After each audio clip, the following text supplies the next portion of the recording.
Alors, bonjour à tous. Je vous propose une petite vidéo. Alors, je suis désolée pour la qualité puisque je suis en train de filmer avec mon téléphone l'écran de mon ordinateur, mais le principal, c'est que vous compreniez.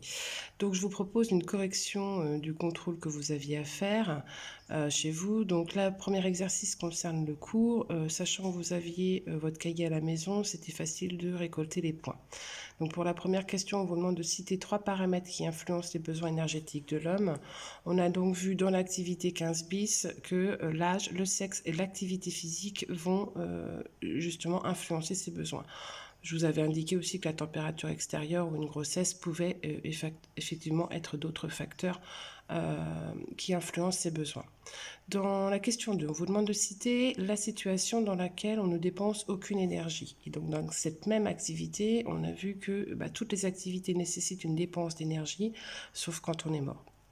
Troisième question, indiquer les légendes pour compléter ce schéma. Donc c'était l'activité qui suivait. Là, je ne m'éternise pas dessus puisque vous pouviez totalement on va dire recopier. Hein, c'était pas le but, mais voilà. Alors ensuite, on continue. On vous demandait pour indiquer pourquoi il est essentiel de manger un peu de tout dans des proportions raisonnables.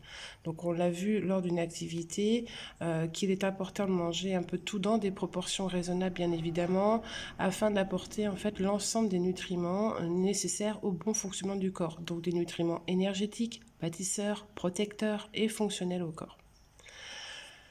Pour la question suivante, on vous demande d'indiquer ce qu'est un micro-organisme pathogène. Donc on l'a vu dans un bilan, dans l'avant-dernière activité du chapitre, on vous dit que certains microbes peuvent être pathogènes, ils entraînent des maladies, ils peuvent être présents dans l'air, dans l'eau, les aliments, les objets comme les éponges de cuisine, ou même les poignées de porte, etc.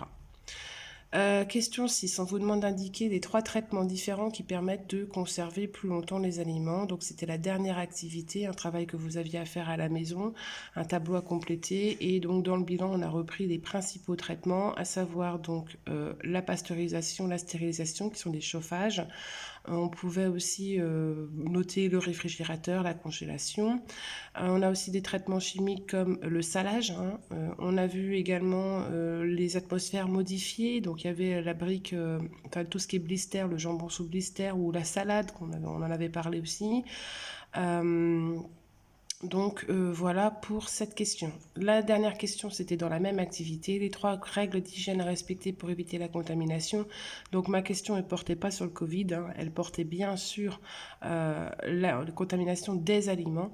Donc là, on avait parlé de se laver les mains, bien sûr, avant de manipuler les aliments, bien évidemment, laver les ustensiles de cuisine, ça paraît logique, nettoyage du plan de travail, le respect de la chaîne du froid, donc on ne met pas un aliment au chaud, on le remet au frigo, on le ressort, ou un aliment qu'on décongèle, qu'on recongèle, ça c'est vraiment à éviter. On respecte la date. Bon, après, on en a parlé aussi. C'est pas parce qu'un yaourt est périmé d'une semaine que vous allez forcément mourir. Et respect du lieu de conservation des aliments. S'il y a des choses à mettre au frigo, on les met au frigo et pas dans le placard. Donc ça, cette première partie, elle était facile puisque c'était que du cours et vous aviez donc votre cahier. C'était facile d'avoir 16 points là, ici. La deuxième partie est un peu plus compliquée. C'est une étude de document. Il faut raisonner. On s'appuie sur le document pour répondre à une partie aux questions et après on réfléchit un petit peu à la situation.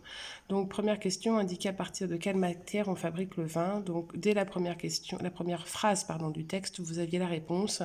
C'est à partir du mou du raisin que l'on fabrique le vin.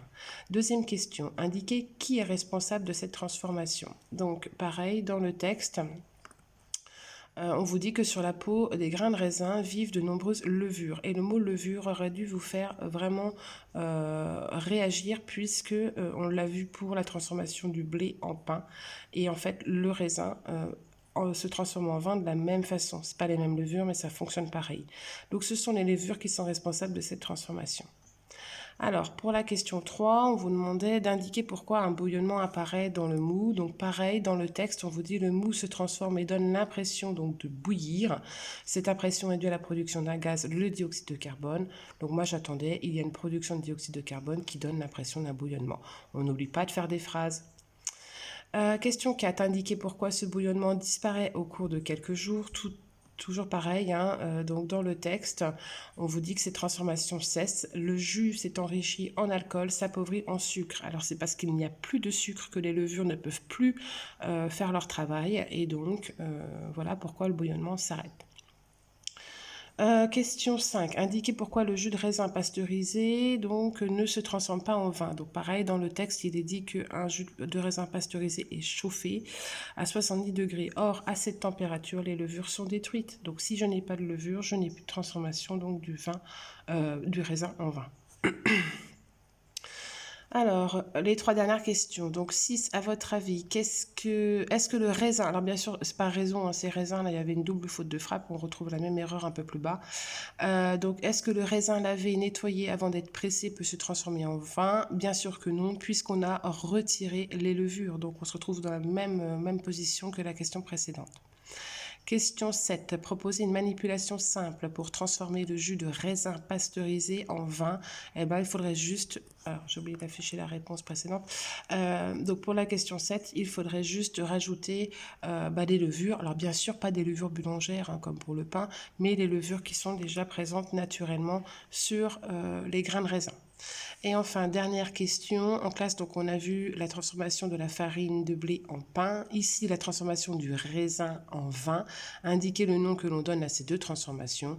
Donc, j'attendais le mot fermentation, hein, puisque c'est ce qu'on avait vu en classe. Donc, j'espère que cette correction vous permettra de mieux comprendre vos erreurs. Après, j'ai parlé assez vite parce que je ne voulais pas que la vidéo soit trop longue, mais rien ne vous empêche de faire marche arrière, de réécouter. Donc voilà.